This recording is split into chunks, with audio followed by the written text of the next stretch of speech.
Hey guys, it's Girl Makes Face. I know it's been a minute. I seem to always say that, but I always seem to take on a ton of things at once, and sometimes it ends up catching up with me, and then I kind of stop doing certain things and neglecting certain aspects. But if you follow me on Instagram, which I'm very selective about who I will approve to follow me on Instagram, just because there can be some really intense people out there, and I'd like to avoid any drama that I can. So like I said, very selective. And for those of you that are still following me, I'm super excited to still have you. This is basically going to be a two-part video, and I'll be doing one half and then the other half, so that way you'll have a couple of things to look forward to. The first part is going to be an updated brow tutorial. I will do one brow at a time. You won't see the second brow being done. It will just be a one brow and then both brows, and one eyeshadow look, and then I'll do the other one and then show you the completed look. My makeup still isn't 100% sitting correctly on my face, because I did post on Instagram I started using Retin-A that I was prescribed, and you know, your skin kind of has a negative reaction at first, so I'd been kind of staying away from makeup, believe it or not, and putting on as little as possible and trying to figure out ways to do that and still feel confident in the way that my skin looked. I also started a new job at a medical spa. I'm very, very excited. I'm training underneath a master esthetician, and for those of you who don't know, that is what every esthetician strives for. It is the top level, and it's equivalent to me to having like a PhD in aesthetics. So there's a lot to learn. I've been doing a lot of shadowing, and it's been different. It's been really, really different. Starting down at the bottom again, but also very humbling. So I've already prepped my face with products that I've been using because of the Retin-A that I'm on. I switched to a lot of minerals, and like I said, I already prepped my skin, and it's all physician's formula products for the most part. I use the powder palette. Let me open the lid so there's no reflection. Powder palette in translucent pearl. That's my highlight. Then for my bronzer, I use the multicolored light bronzer from Physicians Formula. Woohoo! So pretty. And my powder is the Mineral Wear Talc-Free face powder in translucent light. Woohoo! There we go. And I break everything. Just the brush fell out. And then of course I used my power pair of the Age Rewind brightener and concealer. These guys are awesome. Love them. Have a little spongy tip. Love that. And then I set my concealer with the Secret Brightening Powder from Laura Mercier in one. It only comes in one. I don't know why it's even labeled one. That is my go-to. And I believe that's everything I'm wearing on my face. Pretty easy, pretty simple. I'm really dry under my eyes, so I look really dark under there no matter what I do. Retin-A. Anyway, so first and foremost is going to be my brow tutorial. It's updated just because I changed a few things. I change my brow routine all the time. But I'll just kind of walk you through it. I start out with the Dipbrow Pomade in Auburn. And then I went and bought the Anastasia double-ended updated brush in number 12. And then so I'll take just a little bit of this product, very, very little. You're just going to tap it in there because a little bit goes a long way. And then I just apply on the back of my hand to kind of, actually I didn't even get enough. Let's get a little more. You guys missed me. You know you did. Okay, so that is a considerable amount more, but I'm just going to work from the back of my hand, and I'm going to zoom in because I had some feedback from you guys saying that you wanted me to get a little bit closer. So here we go. We're coming in. Coming in.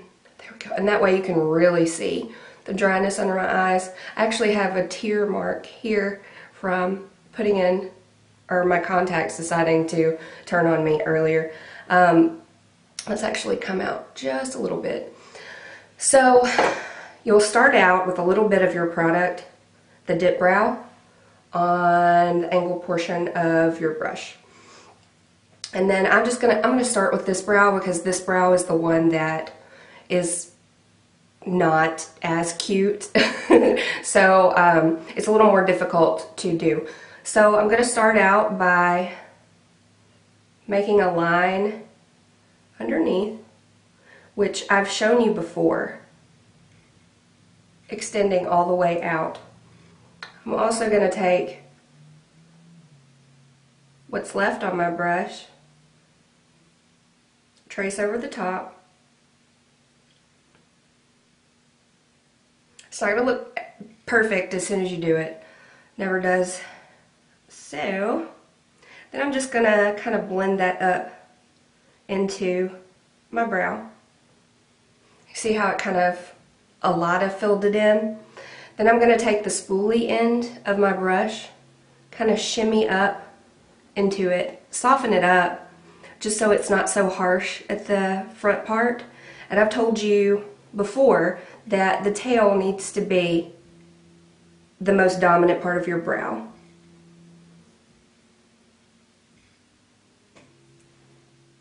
And then never let your brow extend past the corner of your eye. If you notice that it is, you line it up from the side of your nostril and then the corner of your eye, and that's where your brow should stop. If it goes further than that, you need to change some things, sister. So after I do the first part, which is the Dipbrow Pomade, I always like to take a tissue or baby wipe and clean off the tip of my brush so that none of the creamy product is left on the tip. Because next I'm going to be using the Caramel Brow Powder Duo. And I'm going to go into the light shade first. Tap off your excess, and then I'm going to start closest to my nose, just kind of brushing upward and over. I do this based on the hair growth, the direction that it's growing. And I'll just fill in all those little spots where the hair growth is a little more sparse and you can see through it. Then I'm going to go into the dark portion. This is going to act as a setting powder for the tail of my brow. And I'm just going to go over what I've already done.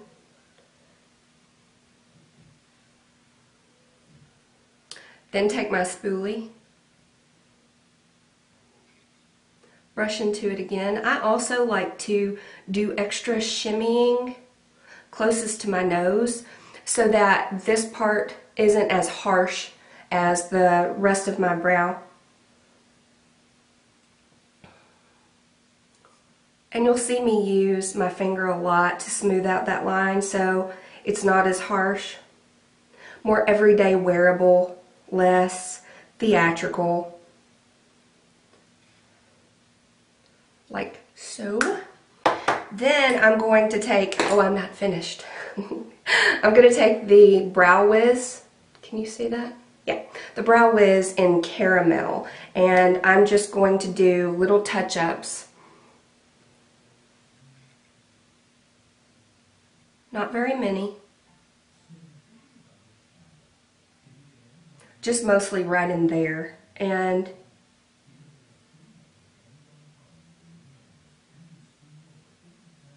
right on the tail. There you are. Then I'm going to take my ultimate boyfriend. This is my, will it focus? Focus? It's the Pro Longwear Concealer in NW20. There we go. And yeah, NW20, I'm going to take a little bit, put it on my hand canvas. That is actually way too much, and it's more like a half a pump. I am going to take whatever I have readily available. Let's see what I've got in my little collection. This is just a concealer brush, generic. You see it has no label. I couldn't even tell you where I ordered it from. Shame on me. I have so many brushes. So I'm gonna go into this product very minimally and just kind of trace underneath what I've done and clean it up so that it gives the illusion of a perfect brow. But we both know that it's not. You saw what it looked like before. And this is just going to be at the base of the brow. You wouldn't bring it down any further. You can use Pro Longwear Concealer as an eyeshadow primer if you want. But today I actually prepped my eyes with Painterly Paint Pot. And then over on the top, you can take a little bit of your foundation. I wouldn't take your concealer and work it over the top because it gives that halo effect where if you're out in direct sunlight and take a selfie, or you know, someone takes a photo of you and it has flash, it's going to bounce off of that and it's going to be really visible where you traced around your eyebrow. So that'll just kind of finish up the perfection of the brow. And that's really how it's done. There we go, brow, and it didn't even take too long. So I hope you guys enjoyed. Really, really do. I know it's been a while. Hope that this was beneficial, especially if you're curious about the Anastasia products. Because they're still my favorite. I've tried all different kinds, and I'll try different things all the time, but it's my #1 go-to brand for my brows. And you can probably see why. It's really, really nice. It looks kind of funny when we only have one brow done, so let me get to finishing them up. And as you can see, this is what they look like when they're both finished. But when I'm not wearing my full makeup look, these are actually my full makeup brows. I kind of look like I'm very angry. I'm not angry. But yes, that is the completed brow look. And stay tuned for part 2, which will be an eyeshadow look for fall. So thanks for watching, thanks for subscribing, thanks for sticking around, and I'm glad to have you. I hope you're having a wonderful fall and you're staying warm because it's getting cold out there really, really fast, especially in the south. What is this crazy weather? Mwah!